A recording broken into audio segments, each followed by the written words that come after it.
ব্যাংকে যদি DBT link করা না থাকে তাহলে সরকারের কোনো প্রকল্প আপনারা কিন্তু পাবেন না।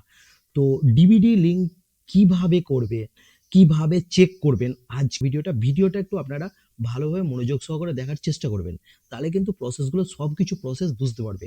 কারণ আমি ভিডিওটা শুরু করছি, শুরু করার আগে ছোট্ট একটা রিকোয়েস্ট করব, আমার চ্যানেলে যদি প্রথমবার এসেছেন আপনারা, প্লিজ চ্যানেলটিকে সাবস্ক্রাইব করার সঙ্গে সঙ্গে বেল আইকনে প্রেস করে দেন, যাতে আমার নিউ নিউ কন্টেন্ট সর্বপ্রথম আপনাদের কাছে পৌঁছে যায়। আর একটা কেবল লাইক দিয়ে দেন। তো চলুন আজকের ভিডিওটা আমি শুরু করছি। প্রথমে আমি দেখাবো আপনাদেরকে আপনাদের অ্যাকচুয়ালি ডিবিটি লিঙ্ক করা আছে কিনা, ওরকম ভাবে প্রসেসে আপনারা কিভাবে চেক করবেন। ঠিক আছে, প্রথমে চেকটা করুন, তারপরে তখন আমি ডিবিটি লিঙ্ক কিভাবে করতে হয় ওই প্রসেসটা দেখাবো। ঠিক আছে, তো প্রথমে চেক করার জন্য আমাকে কোথায় যেতে হবে, মাই আদার বলে একটা অপশন থাকবে, ওই অপশনে আমাকে ক্লিক করতে হবে। ঠিক আছে, তো চলো মাই আদার যে অপশনটা আছে ওই অপশনটা আপনারা সার্চ করে নিন। ঠিক আছে, তো চলুন মাই আদার, ঠিক আছে, মাই আদার অপশন বলে যে অপশনটা আছে ওই অপশনটা সার্চ করলাম। প্রথমে অপশনটা দেখুন আধার বলে যে অপশনটা আছে, এই অপশনটাতে আমাকে ওকে মারতে হবে। তো চলুন এই অপশনটাতে আমি ওকে মারলাম।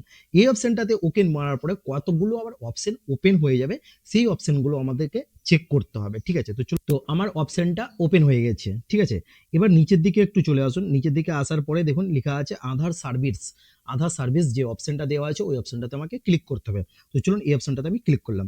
আধার সার্ভিস অপশনে ক্লিক করার পরে আবার আবার কতগুলো অপশন আবার ওপেন হয়ে গেল। ঠিক আছে, অপশন ওপেন হয়ে যাওয়ার পরে নিচের দিকে চলে আসুন।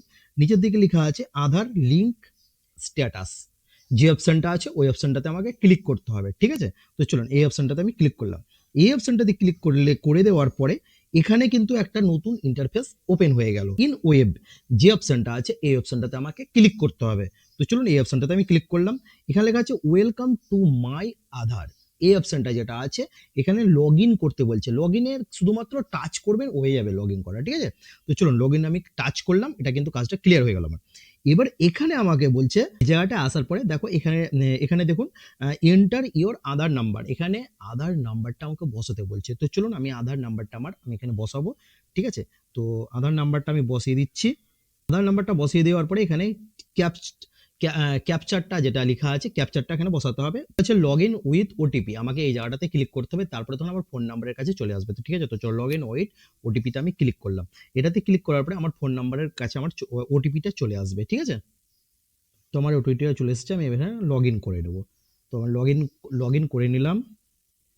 এখানে আমি চেক করতে পারবো আমার এটা ডিবিটি লিঙ্ক করা আছে কিনা। ঠিক আছে, তো চলো এবার এই অপশনটা দেখো, কিন্তু আমার মাই আধার আমার ছবি দেওয়া আছে।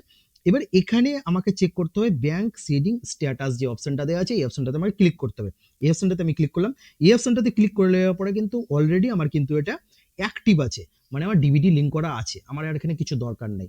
ঠিক আছে, তো এবার বলছি আপনাদেরকে, যাদের এখানে ডিবিটি লিঙ্ক করা নেই তাদেরকে কি করতে হবে চলুন আমি তো আপনাদেরকে দেখাচ্ছি। সেটা হচ্ছে আমাকে এখানে গুগলে যেতে হবে, গুগলে গিয়ে লিখতে হবে এনপিসিআই, এই অপশনটা যেটা আছে এই অপশনটা আমাকে লিখতে হবে।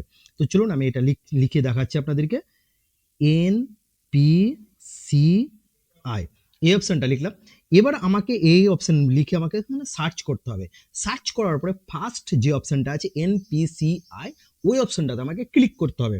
এই অপশনটাতে আমি ক্লিক করলাম। এই অপশনটাতে ক্লিক করার পরে এরকম একটা ইন্টারফেস ওপেন হয়ে যাবে। এবার এই ইন্টারফেস ওপেন হয়ে যাওয়ার পরে এই বাম দিকে আছে তিনটে দাগ আছে, তিনটে দাগে আমাকে ক্লিক করতে হবে। তো চলুন তিনটে দাগে আমি ক্লিক করলাম। তিনটে দাগে ক্লিক করে দেওয়ার পরে আবার কতগুলো ইন্টারফেস ওপেন হয়ে গেল। প্রথমে আছে অ্যাবাউট এনপিসিআই কাস্টমার, তারপরে বিজনেস, তারপরে হচ্ছে স্ট্যাটাসি। ঠিক আছে, তো আমার যে অপশনটা আছে কাস্টমার যে অপশনটা আছে এই অপশনটাতে আমাকে ক্লিক করতে হবে। কাস্টমারে আমি ক্লিক করলাম। কাস্টমারে ক্লিক করলে আবার কতগুলো ইন্টারফেস ওপেন হয়ে গেল। এই ইন্টারফেস ওপেন হয়ে গেল, এখানে লেখা আছে ভারত আধার শেডিং এনেবেলার, এই অপশনটা যেটা আছে এই অপশনটাতে আমাকে ক্লিক করতে হবে। আপনারা ভিডিওটা ভালোভাবে দেখুন, তাহলে কিন্তু বাড়িতে সবকিছু প্রসেস আপনারা নিজেই করতে পারবেন। ব্যাংকে কষ্ট করে যেতে হবে না, ব্যাংকে লাইন দিয়ে আপনাদেরকে কাজটা কমপ্লিট করতে হবে না, আপনারা বাড়িতে বসেই কাজটা ক্লিয়ার করতে পারবেন। তো চলুন এই অপশনটাতে আমি ক্লিক করলাম। এই অপশনটাতে ক্লিক করে দেওয়ার পরে আবার কতগুলো অপশন ওপেন হয়ে গেল। দেখুন প্রথমেই যেটা আছে অপশনটা আদ করতে হবে, এই অপশনটাতে ক্লিক করে দেওয়ার পরে আমার মেন ছকটা কিন্তু ওপেন হয়ে গেল। মেন ছকটা আমার ওপেন হয়ে গেল। এখানে আপনাকে সবকিছু ডিটেলসে দেওয়া আছে, সবকিছু আপনাকে সিলেক্ট করতে হবে। এখানে লেখা আছে রিকোয়েস্ট ফর আধার সিডিং। ঠিক আছে, এখানে আছে এন্টার ইওর আধার। আপনার এখানে আধার নাম্বারটা এখানে বসাতে হবে, এইখানে যেখানে লেখা আছে এইটার আপনাকে আধার নাম্বারটা বসাতে হবে। তারপরে একটা আছে রিকোয়েস্ট ফর আধার, এখানে আছে সেন্ডিংয়ে ক্লিক করতে হবে। তারপরে আছে এটা সিলেক্ট ব্যাংক, আপনার কোন ব্যাংকের অ্যাকাউন্ট আছে এখানে ব্যাংকটাকে সিলেক্ট করতে হবে। এখানে এই জায়গাটাতে ক্লিক করলে সব রকম ব্যাংক কিন্তু এখানে চলে আসবে। অনেক ধরনের ব্যাংক আছে, ইউকো ব্যাংক, যে যেরকম ব্যাংকে আপনাদের অ্যাকাউন্ট করা থাক না কেন সব ব্যাংক এখানে চলে আসবে, কোনো অসুবিধা নেই, ঠিক আছে। তো চলো আমি এখানে ব্যাংক আছে, অসুবিধা নেই। তারপরে আছে আপনার অ্যাকাউন্ট নাম্বার, আপনার এখানে অ্যাকাউন্ট নাম্বার কিন্তু মাস্ট, আপনার যে অ্যাকাউন্টে আপনার টাকাটা ঢুকবে সেই অ্যাকাউন্ট নাম্বারটা এখানে কিন্তু বসাতে হবে, ঠিক আছে। তো এখানে অ্যাকাউন্ট নাম্বারটা বসিয়ে দিবেন। তারপরে আছে কনফার্ম অ্যাকাউন্ট নাম্বার, আবার কিন্তু ডবল ভাবে রিপিট করতে বলছে অ্যাকাউন্ট নাম্বার, যাতে কোনো ভুলবশত কারণ না হয়, তার জন্য দুবার দু জায়গাতে আপনাকে অ্যাকাউন্ট নাম্বার লাগবে। তারপরে এই জায়গাটা টিক করে দেবেন, অসুবিধা নেই। তারপরে আবার নিচে লেখা আছে ক্যাপচা, ঠিক আছে, ক্যাপচাটা যা যা আছে অক্ষরটা সেম আপনারা কিন্তু এখানে বসিয়ে দিবেন। তারপরে সাবমিটে ক্লিক করে দেবেন, তারপরে কিন্তু অলরেডি আপনার ডিবিটি লিঙ্ক কমপ্লিট হয়ে যাবে। ঠিক আছে, আপনারা ভিডিওটা বুঝতে পেরেছেন। আমি সবাইকেই বলছি, ভিডিওটা যদি আপনাদের কোনো বিষয়ে এতটুকুটা কিছু প্রবলেম হয়ে থাকে, আপনাদের যদি বুঝতে অসুবিধা হয়, তাহলে ভিডিওটা কিন্তু আপনারা সেভ করে নেবেন, যাতে কোনো প্রবলেমটা না হয়, ঠিক আছে। তো আজকের মতন এতটাই, আবার নেক্সট টাইম আবার একটা নতুন একটা ভিডিও আসছে আপনাদের কাছে। তো আপনারা ভালো থাকুন, সুস্থ থাকুন, জয়।